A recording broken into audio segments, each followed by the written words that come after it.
Umesikia familia? Saizi ni saa 8:16. Saa 8. Mtafutaji yoyote yule saizi hajalala, yupo kuhangaika. Hapo kulala ni saa 12 au saa 1. Yaani unapoingia kutafuta, sisi tunaingia kulala. Umeelewa?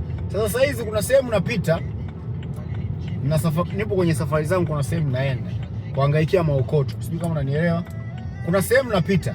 Hiyo sehemu nikikuta wale wapambanaji mpaka saizi bado wapo, hususan bodaboda, bajaji na mtu tu au duka au nini, yani yupo wazi mpaka saizi saa 9 kasoro. Hii saa 9 kasoro hajaenda kulala, yupo kupambana, anatafuta hela kwa ajili ya kuitengeneza familia yake kesho, nampa kitu.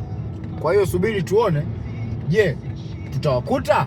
Tukiwakosa tutasema tumewakosa, tukiwapata lazima nimtie mkono wa baraka, kwa sababu mtu anayepambana inatakiwa umsupport. Tutawakuta wapambanaji kama mimi? Mimi si niko road.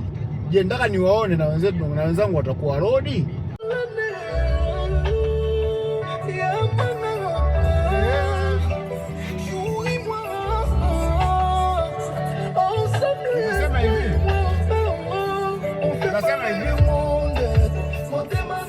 Nikasema napita mtaani, nataka nikutane na wale watu wanaopambana saa 9 usiku. Sasa nimekutana na mwanangu hapa. Huko peke yako? Mwanangu unapambana. Mpaka sasa hujalala? Tuko doria mpaka asubuhi. Kumbe ndio janja. Vipi dogo? Sio bwana. Vipi bro? Sio dogo, ni brother. Sasa nimemchanganya dogo mmoja hivi. Mtu wa pili huyu. Sasa leo nawaokotesha hawa jamaa kwa sababu nimewakuta saa 9 za usiku.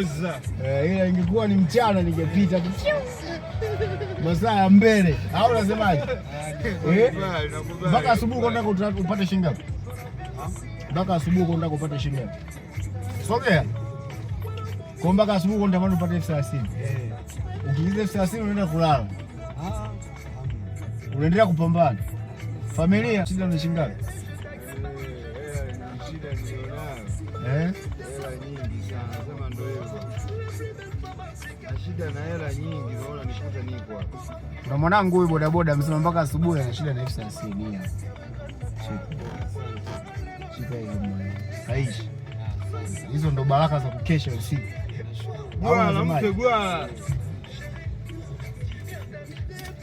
Hapo familia. Baharia. Mimi napenda wapambanaji mwanangu. Mimi mwenyewe nilikuwa na nilikuwa na kesha. Au sio? Au unasemaje? Basi haina noma wazee. Pambaneni.